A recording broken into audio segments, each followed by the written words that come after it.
தமிழ் சினிமாவில் காமெடி நடிகராக வலம் வந்த ரோபோ சங்கர் உடல்நலக்குறைவால் காலமானார். மிக குறைவான திரைப்படங்களிலேயே நடித்திருந்தாலும் தான் ஏற்ற பாத்திரங்களுக்கு வித்தியாசமான நடிப்பை கொடுத்து கவனிக்க வைத்தவர், குழந்தைகளால் ரசிக்கப்பட்டவர் ரோபோ சங்கர். தமிழ் திரையுலகில் நகைச்சுவை நடிகர்களுக்கென நீண்ட பட்டியல் உண்டு. காளி என் ரத்தினத்தில் துவங்கி ஒவ்வொரு காலகட்டத்திலும் ஒரு நகைச்சுவை நடிகர் முன்னணியில் இருந்தாலும் இதற்கு அடுத்தடுத்த நிலையில் இருந்து ரசிகர்களை சிரிக்க வைத்த நடிகர்களின் பட்டியல் மிகவும் பெரியது. அந்த பட்டியலில் இணையக்கூடியவர் ரோபோ சங்கர். இவர் ஏன் ரோபோ சங்கர் என்று அழைக்கப்பட்டார் தெரியுமா? ரோபோ சங்கருக்கு சொந்த ஊர் மதுரை.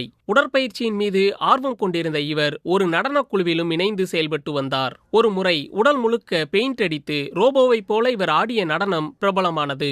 அதை அடுத்து சாதாரண சங்கர் ரோபோ சங்கர் ஆனார். 90களின் பிற்பகுதியில் இருந்து சினிமாவில் சின்ன சின்ன பாத்திரங்களில் நடித்து வந்த இவருக்கு விஜய் டிவியில் கலக்கப்போவது யார் நிகழ்ச்சியில் பங்கேற்கும் வாய்ப்பு கிடைத்தது. இந்த நிகழ்ச்சியின் மூலம் தமிழ்நாடு முழுவதும் நல்ல அறிமுகமும் கிடைக்க மேலும் சில தொலைக்காட்சி நிகழ்ச்சிகளிலும் வாய்ப்புகள் கிடைத்தன.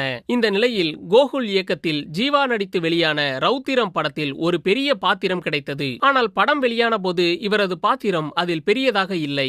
இதனால் தனது அடுத்த படமான இதற்குத்தானே ஆசைப்பட்டாய் பாலகுமாரா படத்தில் ரோபோ சங்கருக்கு ஒரு நல்ல ரோலை கொடுத்தார் கோகுல். எதிர்பார்த்தபடியே அவருக்கு பெரிய அளவில் கவனத்தை ஈர்த்து தந்தது அந்த படம். பின் வாயை மூடி பேசவும் படத்தில் நடித்தார். அந்த படத்தின் இயக்குனர் பாலாஜி மோகன் தனுஷை வைத்து மாரி படத்தை எடுத்தபோது அதில் ரோபோ சங்கருக்கு பெரிய வாய்ப்பளித்தார். பின்னர் விஜயுடன் புலி படத்தில் நடிக்கும் வாய்ப்பும் ரோபோ சங்கருக்கு கிடைத்தது. பல சின்ன சின்ன கதாபாத்திரத்திலும் கவனம் ஈர்த்து அசத்தியவர் ரோபோ சங்கர். இதற்குத்தானே ஆசைப்பட்டாய் பாலகுமாரா, வேலைன்னு வந்துட்டா வெள்ளைக்காரன் ஆகிய படங்களை உதாரணமாக சொல்லலாம். அன்னைக்கு காலையில 6 மணி இருக்கும். கோழி கொக்கரக்கோன்னு கூவுச்சி என்ற காமெடி காட்சியில் அட்டகாசமான நடிப்பை வெளிப்படுத்தியிருப்பார் ரோபோ சங்கர். நடிப்பு மட்டுமல்ல, அவருக்கு தனித்துவமான குரல் வளமும் இருந்தது. இதனால் தி லயன் கிங், முஃபாசா ஆகிய படங்கள் தமிழில் வெளியான போது பும்பா கதாபாத்திரத்திற்கு குரல் கொடுத்தார் ரோபோ சங்கர். இந்த படங்களில் அவரது குரல் குழந்தைகளிடம் பெரும் வரவேற்பை பெற்றது. 2023ஆம் ஆண்டு ரோபோ சங்கருக்கு மஞ்சள் காமாலை நோய் ஏற்பட்டது.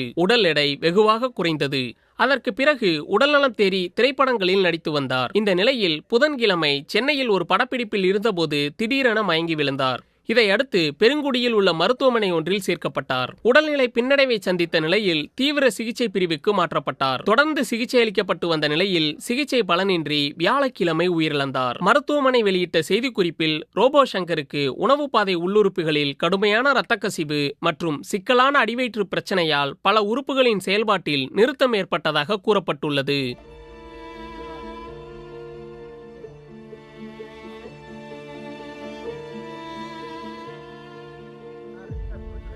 ரோபோ சங்கர் மறைவுக்கு அரசியல் தலைவர்கள், திரைத்துறையைச் சேர்ந்தவர்கள் என பலரும் இரங்கல் தெரிவித்து வருகின்றனர். துணை முதலமைச்சர் உதயநிதி ஸ்டாலின், நடிகர் தனுஷ், சிவகார்த்திகேயன் உள்ளிட்ட பலர் நேரில் சென்று அஞ்சலி செலுத்தினர். ரோபோ சங்கர் மறைவு குறித்து எக்ஸ் தளத்தில் பதிவிட்டுள்ள நடிகரும் எம்பியுமான கமல்ஹாசன், என் அகராதியில் நீ மனிதன், ஆதலால் என் தம்பி போதலால் மட்டும் என்னை விட்டு நீங்கி விடுவாயா நீ என உருக்கமாக பதிவிட்டுள்ளார். மேடைகளில் துவங்கி சின்னத்திரை, வண்ணத்திரை என விரிந்து தமிழ்நாட்டு மக்களை மகிழ்வித்தவர் ரோபோ சங்கர். அவரை இழந்து வாடும் குடும்பத்தினருக்கும் கலையுலகினருக்கும் எனது இரங்கலையும் ஆறுதலையும் தெரிவித்துக் கொள்கிறேன் என தமிழ்நாடு முதலமைச்சர் ஸ்டாலின் தெரிவித்துள்ளார்.